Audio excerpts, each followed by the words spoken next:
zikuta kumene tikupita chikuchikati chani nthawi yakwana Mulungu afuna atiwike yeye kuti alipo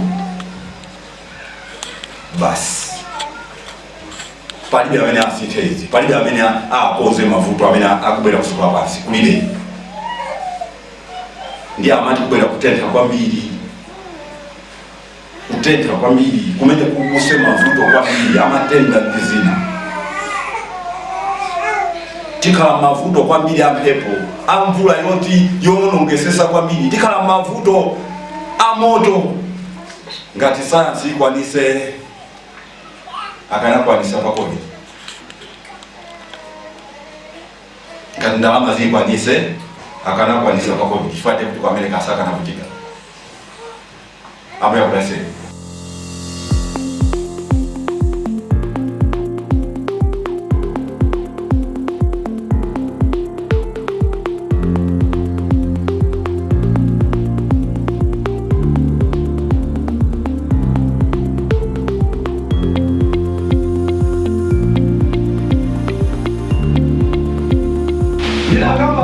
Naingia hapa kuunya kumeni. Musa anapanga kuti uje Musa anapanga sana. Mnapangana. Musa anapangana kujama TV ni Musa anapangana kuti nyo ama radio, Musa anapangana kuti no mabungwe, Musa anapangana kuti machaiti akunjati au jamii ya kuchuka kuziko, kendi pangane pangeni. Musa anapangana. Musa anapangana ndio ndio. Na nena kuti akufunika alimekwambia leka ndimshirira leka yandi mvula ikamapa abu yana na mbeo simba au leseta alimechimanga cha mbili kwa maikwa mbili kukarakirala especially Africa ndena jua maikwa angapo nimafuna soni fotokoze mawawa na wena nipasa mkuje fotokoze mali ya Afrika nilo kama dia sadi kama dia kuasi noma libuze Afrika kuchitika zingati moto wayasiwa ndio kukani umabila masala jani bada kwina kwa masala jani kurusa maiko na tuaja akupitilira kumazika panafika Kenya South Africa kandi chanu koboko kutiko kandi maiko akutuka almost mina fight ziwe kumova mazi kulibe jani ifanye tuze sipitilira Malawi ndiye kobezo walibe mizu nditengo bene ukango ndeko kumopwa pamono nditengo ulipansi Malawi nimene aliye Malawi nditengo bene ulibe mizu sitengo kuleba nolia nditengo upande wa mizu kumene penda kango wewe kudani ukadaka kuli nditengo ima chimena kanapanga aonesese shida liko ndipo amenya kulimba amenya mabilionea dabila ngakubele ya rashide watu samani akupita noche nikutaika mukakubela bela ngakubela kulima mukakule kubele kumkali kulima kandi chani kandi ngula kwa sombe ngotila kwa kale timanga ziko hapa siko kwa mafundo siko hasa kujiweza siko hasa kujiweza ndio chifuka mvula simapezeka oda amina ndikia misije ndini anja ile ngoshe mina ndikia ukasamba amini ngoduka mamazi mimi fanye ngodiko na kusokolo watu kulia kulipo amene alipigia umene obula sekala kali kwa bulisa sikusoa kwa mavuka kwetu nyamba sipeta mazi nkawa nini na wewe wapangisa ndani Mungu iweyo ndio wapangisa leo kwetu tukufa salama leo ni hapa tukufa salama mazi kulibe fatewe ukuti climate change ziko mkwami chimene masanga ndikulowe ya kumene mtapeze ndalama mketi iwe United Nations iwe America iwe China Russia iwe UK masanga kuika ndalama tumamanu pangeti mabungwe tano muzimeza ndalama zambi ndiye ndalama iko kwa kuika akuwekele kwa kuzuwa kaponya kena kake ku Malawi pa 1 trillion 1 milioni limeenda kule shiko Malawi ili na wale watu bagawane.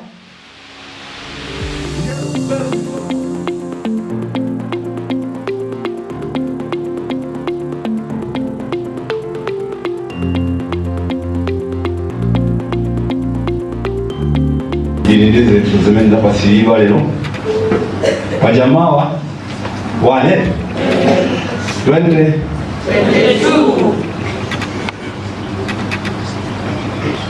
22. Chaka chako chimene ukulowa ukubitachi. Akuti mbuze ni chinthu china. Akuti anthu asakondwere. Si chaka chokoma ngakhale pang'ono pomwe. Ndifuna libeleze mawa. Akuti dziko limene siyang'ana kwa Yehova, dziko limene simalira pamaso pa Yehova, dziko limene lizigona ndikwakhulupirira history, ndikwakhulupirira technology, ndikwakhulupirira science yokha. Anthu akhaula dziko lapansi. Mulungu akupempha.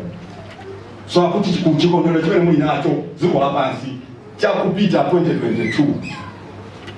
Akuti mukuzinamiza. Zuko mkwabira Prophet Emmanuel amangonena amakufuza chaka chikango chikabata amangonena ati azuko mkwabira ubuna ko limo mwenu ngati uli mazi akwate usiku wanu mkudziwa ine Mungu abati kutenda kuvutatu mvula ndimene anafotokoza za mvula ndimene uyang'ana usiku wako mene kukhalira uyang'ane tsiku ndi siku yali kukhalira ndiye kubwera 2022 iweyo kubirira iweyo Mulungu wanga bale.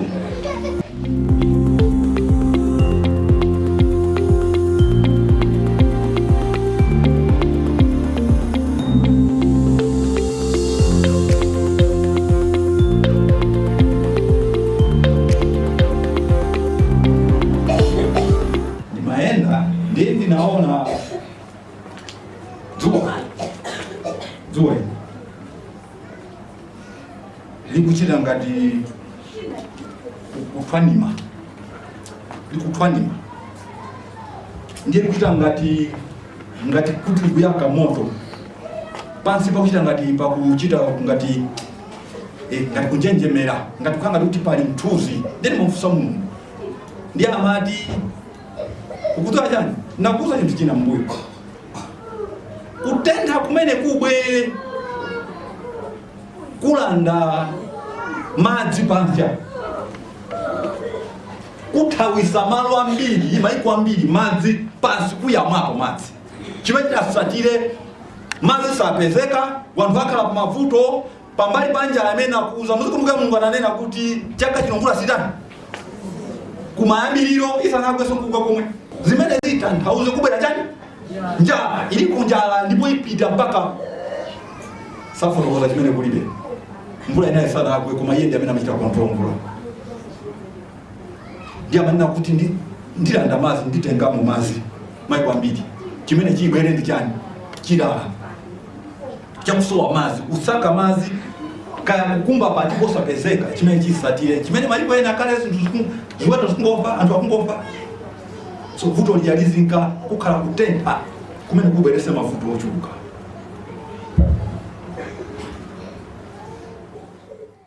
This is the valley of the River Po.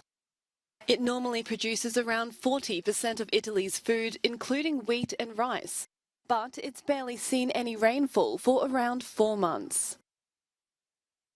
It's scenes like these that has prompted the country to declare a state of emergency in 5 northern regions, amid the worst drought in 70 years. Unusually hot weather and low rainfall across winter and spring has compounded water shortages in the country's north.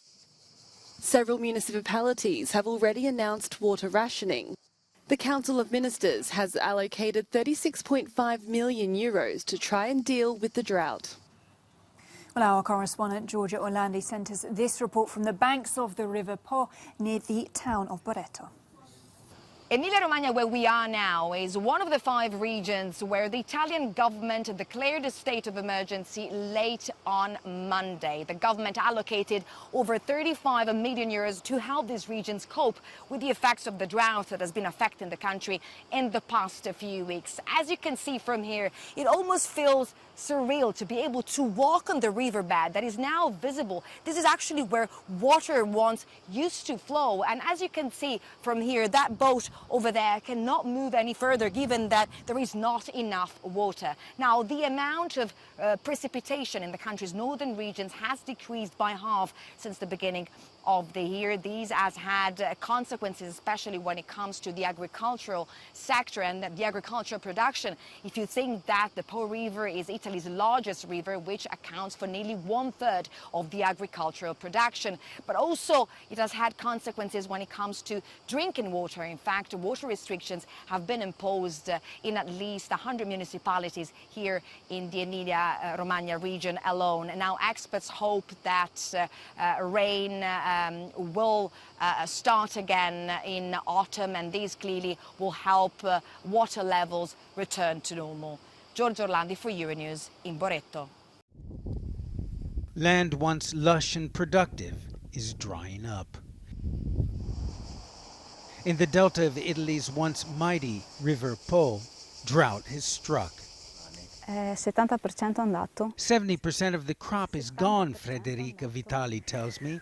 If it doesn't rain, you can see the plants are burning up. Abbiamo bisogno di una pioggia. But this year the rains didn't come. It's Italy's worst drought in 70 years. Her soya crop is all but gone. The drought has impacted 1/3 of Italy's agriculture.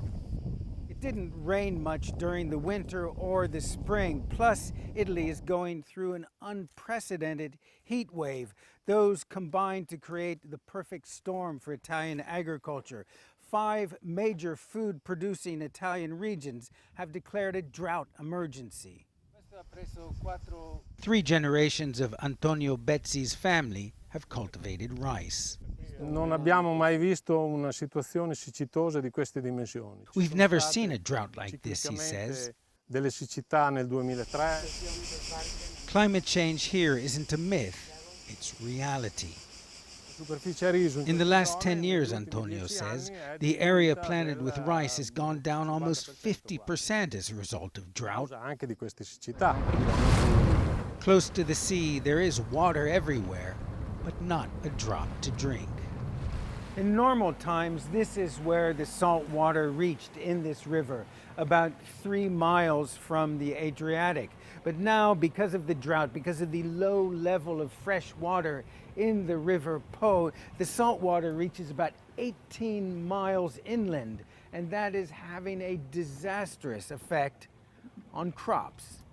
È uno strumento che misura la salinità dell'acqua. Rodolfo Laurenti works for the local water authority, which closely monitors the flow and salinity of water in the Po Delta. Quando è stato il momento proprio di crisi acclamata è il 2022. The moment of real climate crisis, he says, is 2022. Sì. To ensure adequate drinking water, one local authority has resorted to renting expensive mobile desalination plants. Climate change means we have to be ready for emergencies like this, says Director Monica Monte.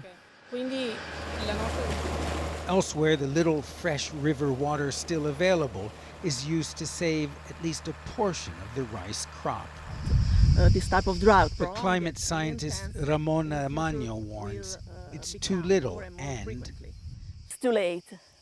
What we can do now is try to reduce losses. And as this drought goes on, the losses will only mount. Ben Wiedemann, CNN, in the Po River Delta, Italy. Molusora Adano has been walking for hours. His animals need water, and he's finally found some. He says giving up wasn't an option. Herders in northern Kenya have lost thousands of animals because of recurring droughts.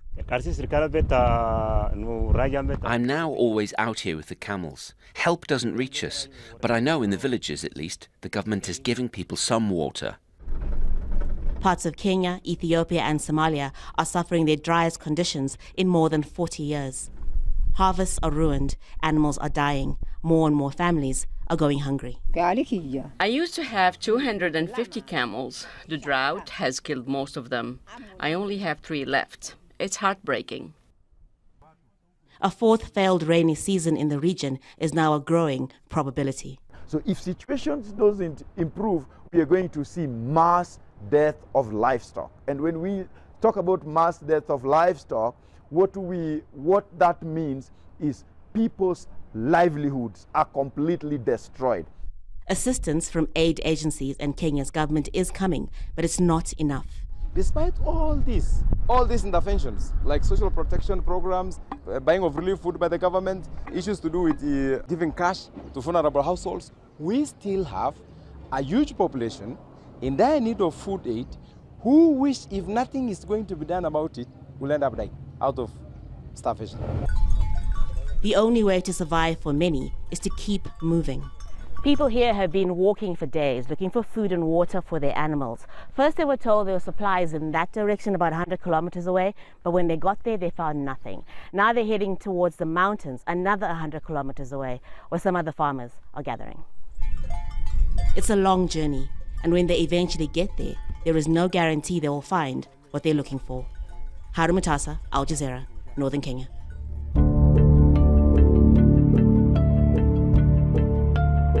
That is a very unusual sight, a dead giraffe inside a wildlife conservancy, and yet we are told that at least 11 of those have been found within months. And it is not just giraffes that are affected, it is all wildlife. There's no pasture, there's no water for them.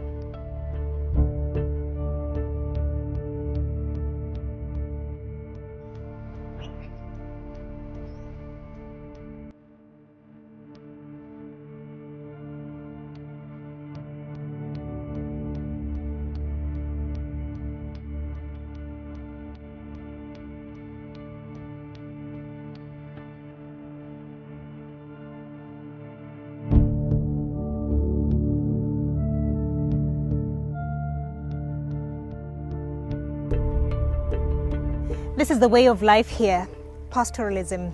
Owning livestock is everything. It's a source of livelihood and wealth. Ile ambayo imebaki ni 30. Sasa imemalizika na 140. Ile ambayo imefungua pale hakuna pasture area.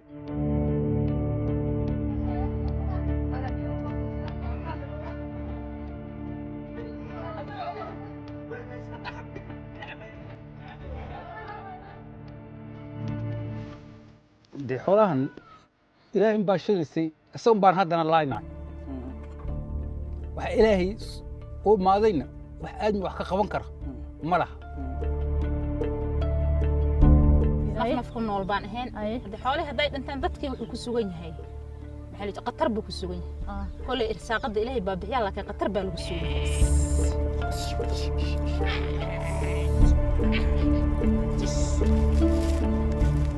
Well, soaring temperatures are still hitting most of Europe. There are wildfires in Portugal and Spain, and a warning from the World Meteorological Centre of an increase in pollution as well. In the past hour or so, we've had the UK Met Office issuing its first ever red warning for extreme heat. Temperatures of over possibly 38 degrees here expected on Monday and Tuesday. As I mentioned, dozens of fires breaking out in Portugal, including near the city of Coimbra, killing at least one person. And the city of Badajoz in Spain enduring temperatures of 44 degrees, with the country's Met agency there saying some regions were suffocating. Further north in France, a wildfire has ripped through vast areas of pine trees south of Bordeaux, and many Bastille Day celebrations have been cancelled. The Spanish region of Andalusia has endured some of the hottest temperatures, including the city of Cordoba, from where our correspondent Guy Hedgeko now reports. The people of Cordoba know all about heat. Situated in the Guadalquivir Valley in southern Spain, summers in this historic city are notoriously hot and dry. But this summer already looks hotter than usual. The country is in the grip of the second heat wave of recent weeks. For many of the tourists who come here, temperatures in the mid-40s Celsius come as a shock. This heat wave is unusual because of its impact across the whole country. The northwestern region of Galicia has been on red alert due to temperatures of up to 42 degrees. The extreme heat and high winds have fueled wildfires, which have devastated swathes of land in the centre of the country. In neighbouring Portugal, similar conditions have left firefighters battling multiple blazes. But it's still not clear exactly when this heat wave will end, or indeed whether there will be others like it later on this summer.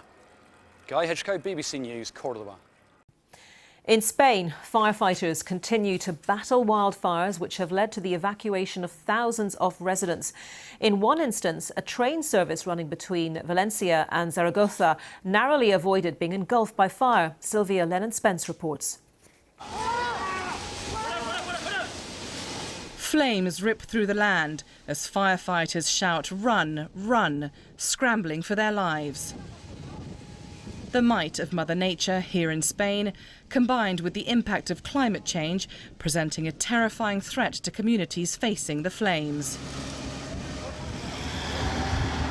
As the fire spread northwest of Valencia, 10 passengers were hurt, 3 seriously, when they tried to escape a train caught up in a sweeping fire. This thermal image showing flames encroaching on the tracks. When they came out of the tunnel, they found the fire was coming in front of them, so the driver stopped the train. The injured were in bad condition. The passengers were scared. We gave them water and did everything we could for them. Hundreds of homes have been evacuated, with more than 2,000 people moved from the region. Firefighters fear as much as 6,000 hectares of land has been ravaged by the fire. Another blaze, also near Valencia, started by lightning late on Saturday, has devastated an area twice as large. Temperatures across Western Europe are showing signs of easing on Wednesday, but the threat caused by wildfires isn't. More than 30 fires are still raging in Spain, Portugal, France and Greece. In the UK, the number of blazes has surged after temperatures topped 40 Celsius for the first time ever here. Azadeh Mashiri reports. This is what the hottest day on record looks like in the UK, as the country hit 40 degrees Celsius for the very first time. You can see here, farmers in South Yorkshire tried to plough fire breaks to protect their land. The grass fires spread to homes as well, like these ones in East London, in Wennington, where about 100 firefighters tried to battle the flames as they spread quickly from house to house. It went from the first house, and then within a couple of minutes, it had jumped to the second house, and then it started burning through the back gardens. So after we helped the firemen, we actually then started moving all the gas cans and all that, because we thought, oh, they're going to contain it. And then even with about 15 minutes, both houses were completely up. Then it carried on spreading to the next door house. Temperatures peaked on Tuesday, meaning cooler temperatures ahead, but the UK isn't used to these sorts of scenes, nor this kind of heat. In 1976, they peaked just shy of 36 degrees Celsius. It took 27 years to top that record, but things are speeding up. 16 years after that was another new record, and here we are, only 3 years later, and we're at 40 degrees Celsius. And across Europe, wildfires have continued to rip through the continent's forests. The damage is clear in France. Summer campsites have been destroyed. The country has seen tens of thousands of hectares burned and tens of thousands of people evacuated. North of Athens in Greece, green hills were covered in smoke as authorities reported 39 wildfires in just 24 hours. Some residents were so close to the fires, they found it hard to breathe. In Spain, more than 30 wildfires continued to ravage parts of the country, edging closer to residential areas. The country's prime minister paid a visit to one of the hardest hit regions in Galicia. Lo que llevamos de año han sido ya quemadas 70.000 hectáreas. So far this year, 70,000 hectares have already been burned across this country. To give us an idea, this is almost double the number of hectares that have been burnt on average over the last decade. Heat waves are happening more frequently, becoming more severe, and causing temperatures some countries have never seen before. As climate scientists continue to warn world leaders about the urgent need to cut emissions, these fires have made sure the issue is front and centre for the time being. Azadeh Mashiri, BBC News. Our correspondent Jessica Parker in southwestern France told me the extent of the destruction caused by the wildfires there. I'm at the command post for La Teste de Buch, so as you can see behind me, lots of fire engines. Here it's sort of the command HQ for this wildfire. There's sort of two main ones that have been raging over the last week here in southwestern France. Actually, there's some good news overnight. What the authorities are saying is that the fire has made very little progress. And I don't know if you can see it, you probably can't, but there is a little bit of light rain falling now. And I'm told as well there was a little bit of rain as well overnight. Not a lot, but of course that is helpful, much more helpful to the firefighters than those soaring temperatures that we had on Monday, where you had temperatures of over 40 degrees, quite a lot of changeable winds as well, which really made for a huge struggle. We saw 16,000 people evacuated on that day alone. Since then, temperatures have started to drop, but you know the fire is not out. I mean, it's very smoky here, and just in that direction is towards the fire, and I can see it just gets smokier and smokier the further in that you would go. We're just on the outer edge of the perimeter where people, journalists and local authorities are allowed in. But things do seem a little better than they were. But having said all of that, I think it's over 37,000 was the latest figure of people remain evacuated from this area and the other fire further inland at Landiras, and it's still not clear when those people might be able to return home. And just tell us about the sort of area that's been affected, and is this something that they've encountered before, anything like it? Anything like it, no, but wildfires are a known risk. We've talked to campsite owners, for example, and just in the report that we just saw, 5 campsites along this stretch of coastline here were burned down in the blaze. But when we were speaking to a campsite owner a few days ago, they were saying it is their kind of biggest risk that they take account for. But in terms of whether they've ever seen anything like this, no. Some people mention incidents sort of over 50 years ago, even 60, 70 years ago, now I think about it, doing my maths. So this is very unusual. And of course, what we've been hearing from the likes of the World Meteorological Organization is that these kinds of heat waves with climate change could become or will become more often, maybe even more extreme. So it is something that here in southwestern France, across Europe as well, of course, we're seeing countries increasingly having to grapple with. Europe is in the grip of a fierce heat wave, with many countries across the continent experiencing record temperatures. Wildfires are burning in different parts of the continent, including in France, Spain, Italy, Portugal, Croatia and Greece. They're also burning in Morocco, in North Africa. In France, the authorities are warning of a heat apocalypse. We know many towns and cities have recorded their highest ever temperatures. The city of Nantes recorded 42 degrees Celsius, beating a previous high of 40.3 degrees set more than 70 years ago. And the town of Saint-Brieuc on the north coast reached 39.5 degrees Celsius. The previous record was 38.1, dating back to 1949. Well, this was the scene overnight in the Gironde region on the French Atlantic coast. You can see the scale of the fires that are burning through some of the forest there.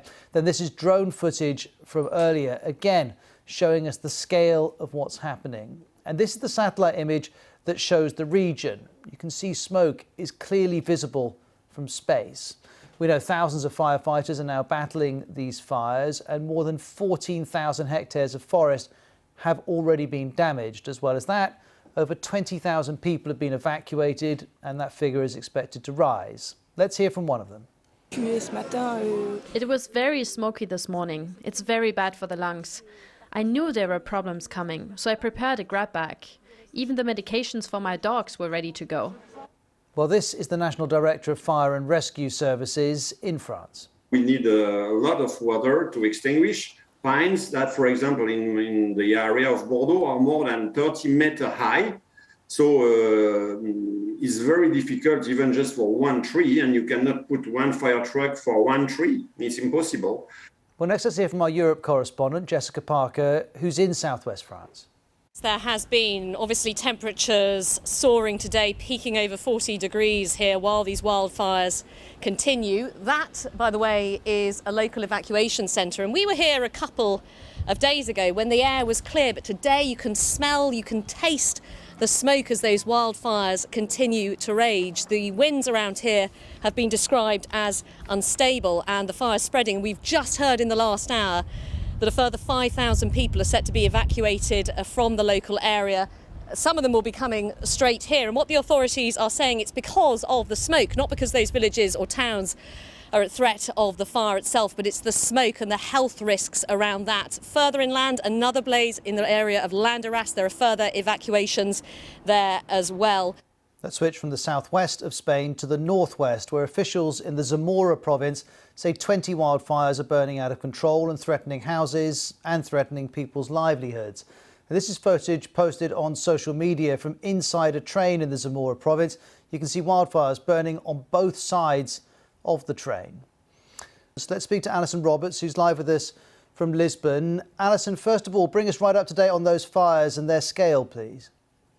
Yes, as you say, temperatures have dropped, but most of Portugal is still under extreme and very high fire risk.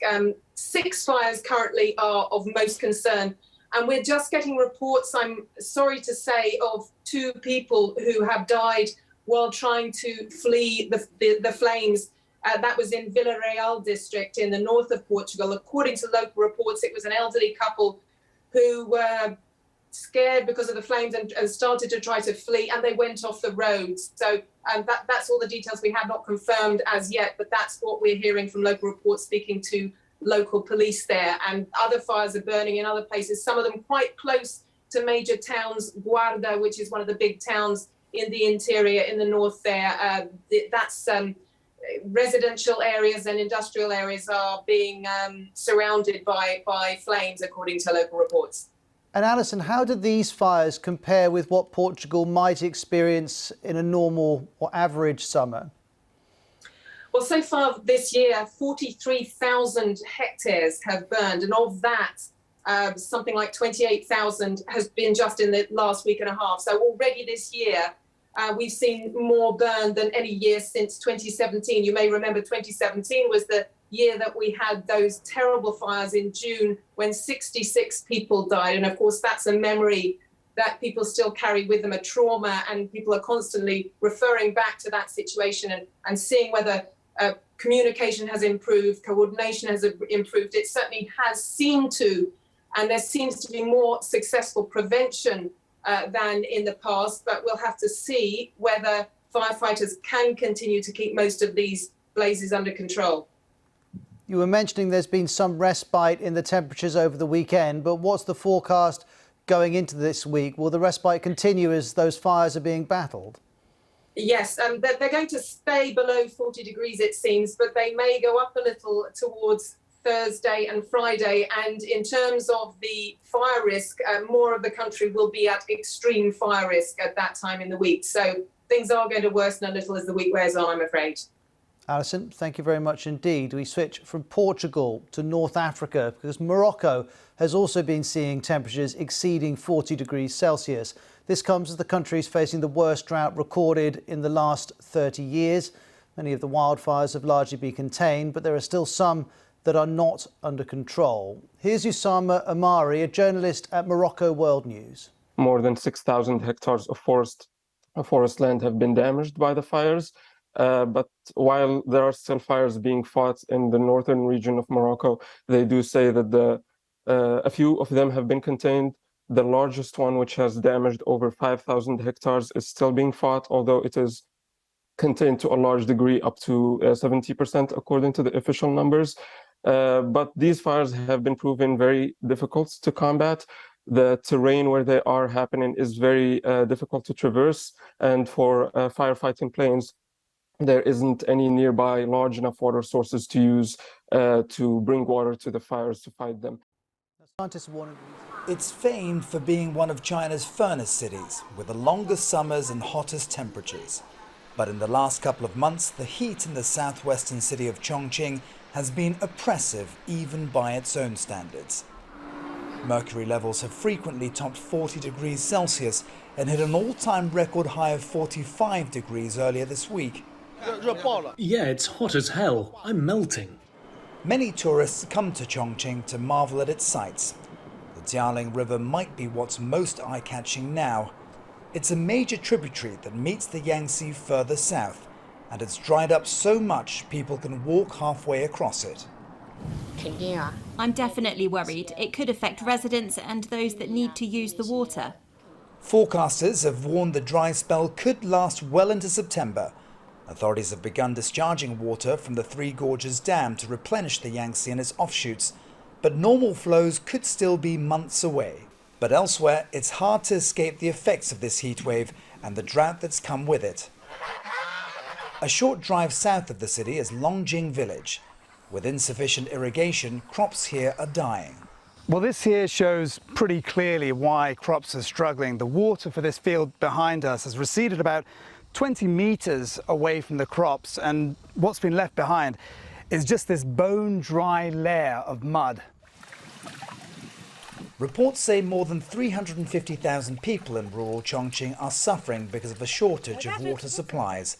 Many of them, like one man we spoke to, are elderly and can't do much to fix the problem.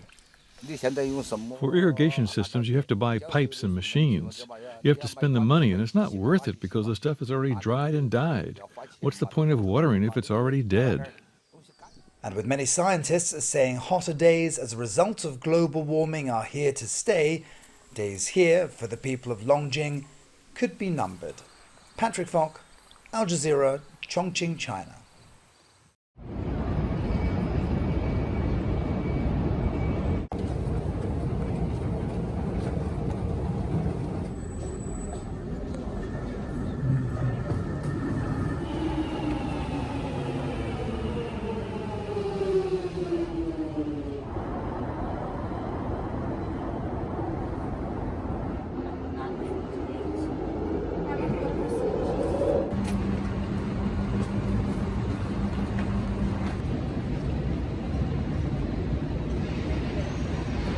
So, we will learn over the next 48 hours about how the rail system copes with this kind of heat, which it wasn't built to cope with. We will learn about how we deal, as a community with heat. We'll learn about how things, go well and don't go well over the next 48 hours. And then we'll have to do work over the next 3, 4, 5 years to cope with it. This is a record we think is going to be achieved in the next 48 hours. And it's also a moment for us to come together, get through it in good shape, and then think about what steps we need to take to deal with it if it occurs in the future.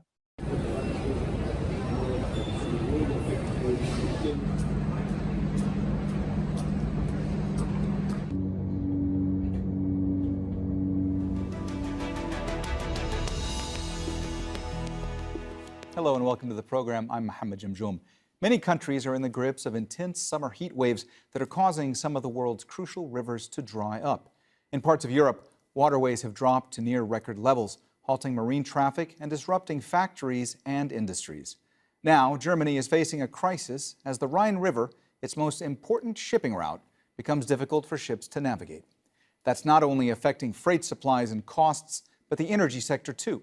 The disruption presents another challenge for Europe's largest economy at a time of high inflation, global supply chain problems, and a natural gas crisis.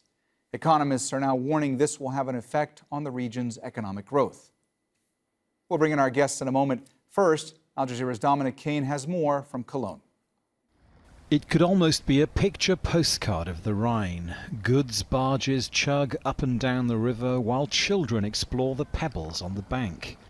And yet, a closer look shows something else. For in most summers, much of this area would be submerged. But months of high temperatures and little or no rainfall have changed things. What we see right now with the low water levels in rivers is the new normal, or it's even worse. The new normal will be even more extreme. We have seen a global temperature increase of 1.2 degrees on global average right now. Seen from overhead, the situation is clear. This satellite image of nearby Düsseldorf shows the river now. This one, how it was in the same place 12 months ago.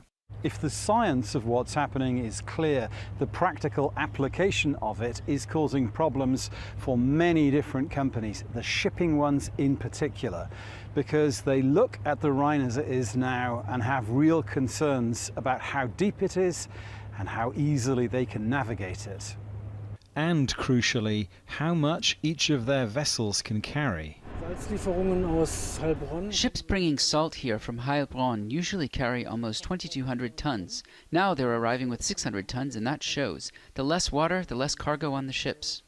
And in this year of war in Ukraine, there is another drawback. With Russian coal now embargoed across the EU, many companies have paid to ship a non-Russian alternative via the Rhine instead. But as the demand has risen, so the water levels to allow it to be delivered have dwindled. Right now, most shipping companies are concentrating on the near future. With autumn just weeks away, they expect its cooler, wetter weather to replenish the Rhine. But some scientists say that too could bring danger.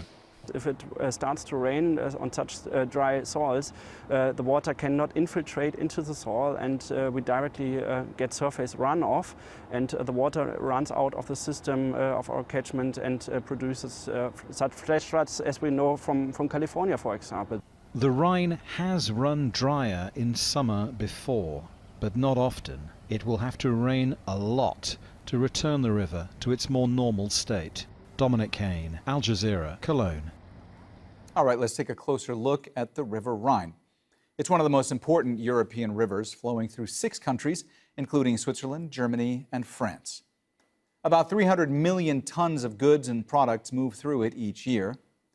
The Rhine is Germany's most important shipping route, accounting for 80% of its water freight. But officials say barges are now carrying only 1/4 to half of their usual capacity. And economists say the disruption could slow Europe's largest economy. Tonight, 7.2 million Olympic-sized swimming pools full of water. That is how much ice melted in Greenland in just 3 days this week during the unprecedented global heat wave. It's enough to cover the entire state of West Virginia with a foot of water. Renee Marsh is out front in Greenland.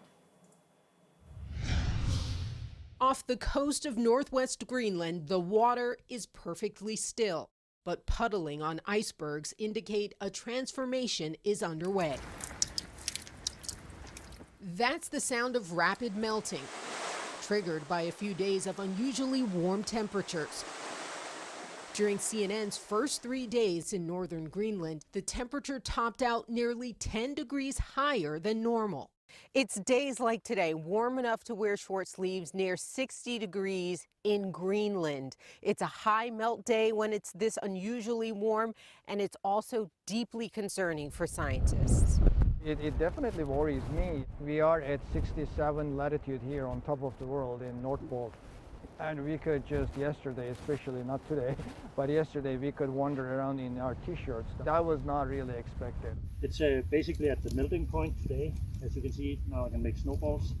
At a research site in northeast Greenland, near melt conditions at an elevation of nearly 9,000 feet made what's usually a frozen landing strip inoperable. They have a problem when it's this soft as the surface is now. Climate scientist Aslik Grinstead tweeting, mini heat wave, negative 1.6 degrees Celsius in the middle of the Greenland ice sheet. Our planned planes are postponed because our skiway is not that good when it is this warm. Global warming, Grinstead says temperatures near 32 degrees Fahrenheit at this altitude were unheard of. The National Snow and Ice Data Center tells CNN from July 15th through 17th alone, a melt surge in northern Greenland caused ice sheet runoff of about 6 billion tons of water per day. That's about the volume of 2.4 million Olympic-sized pools. Put another way, enough water to flood the entire state of West Virginia with 1 foot of water in 3 days. The amount of melt from the ice was to us was very surprising because it was very warm day. You could even hear the ice was just melting in front of our eyes. Research scientists tell CNN this extent of melt in North Greenland this past week is quite unusual and will contribute to global sea level rise, which impacts coastal communities half a world away. So Renee, the visuals here are incredible. When you talk about 6 billion tons of water melted every day over those 3 days this week, it is really impossible to sort of comprehend the staggering size of that.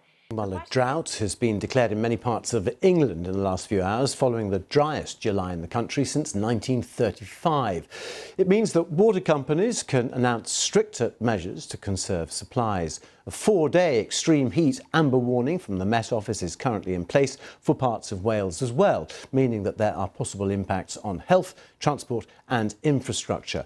Our Wales correspondent Thomas Morgan reports from Barry. A blaze in Sussex. The grass scorched in Essex. And in Durham, rare footage of a dust devil, essentially a small tornado of dust, another consequence of the heat. This extraordinary period of dry weather, in which some areas of the UK have gone over 40 days without rain, has made some parts of the land bone dry, dead, and at serious risk of further fires. And now, with several reservoirs at record lows, a drought has been officially declared. This is now moving beyond your normal dry summer into something where water is scarce and water's difficult. Now, water supplies are safe for everyone here at home, but it means there's not enough water for the environment, farming and people at home. Scientists say we need above average rainfall in September and October to get back to normal levels. Yet the Met Office is predicting warm weather for the next 3 months. For farmers, the implications of this period have been devastating.